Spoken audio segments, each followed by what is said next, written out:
एक आदमी ने डर के मारे शीशा अपने सामने खींचा और देखा कि उसकी आंखें बुरी तरह से झकमी हैं और उसकी गर्दन पर नुकीले नाखूनों वाला एक हुड लगा हुआ है। वह जल्दी से खड़ा हुआ और इधर उधर देखने लगा। उस समय टीवी भी बंद नहीं था। हाल ही में एक गुप्त कमरे में कई हत्याएं हुई थीं जो काफी हिंसक थीं। इन घटनाओं की जानकारी अब सबको हो गई थी और ऐसा लग रहा था कि अगला शिकार वही आदमी होगा। अगर वह समय पर चाबी नहीं ढूंढ पाता तो वह हुड अपने आप बंद हो जाता और आदमी को चोट पहुंचा देता, जैसे किसी जाल में फंस गया हो। उसकी आंख की चोट भी उसी प्रक्रिया का हिस्सा थी। चाबी उसकी आंखों के पीछे छिपाई गई थी। अगर उसे जिंदा रहना था तो उसे अपने हाथों से चाबी निकालनी होती, लेकिन यह बहुत ही कठिन और दर्दनाक था और वह कुछ नहीं कर पाया। उल्टी गिनती खत्म हुई, हुड बंद हो गया और आदमी की मौत हो गई। बाद में पुलिस को उसका शव मिला। पता चला कि वह एक पुलिस मुखबिर था और डेटा नाम के व्यक्ति ने उसे मारा था। डेटा ने दीवार पर कुछ शब्द भी लिख छोड़े थे जिससे पता चलता था कि उसने जानबूझकर सुराग छोड़े थे। पुलिस अधिकारी भाई लेई ने तुरंत उस जगह का पता लगाकर घेराबंदी की और डेटा को पकड़ लिया। लेकिन जब डेटा पकड़ा गया तो उसने बताया कि यह सब उसकी योजना का हिस्सा था। उन्होंने कमरे में बहुत सारे मॉनिटर देखे जिससे यह पता चला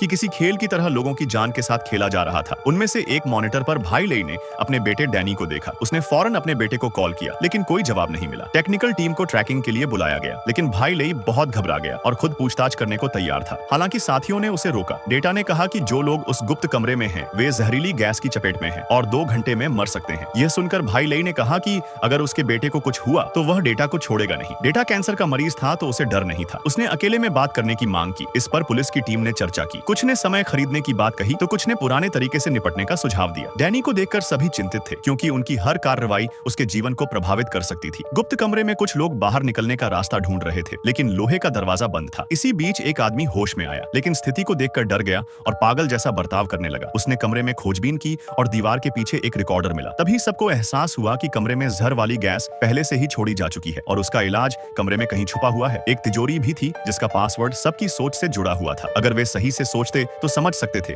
कि उन्हें क्यों बंद किया गया है। एक नोट मिला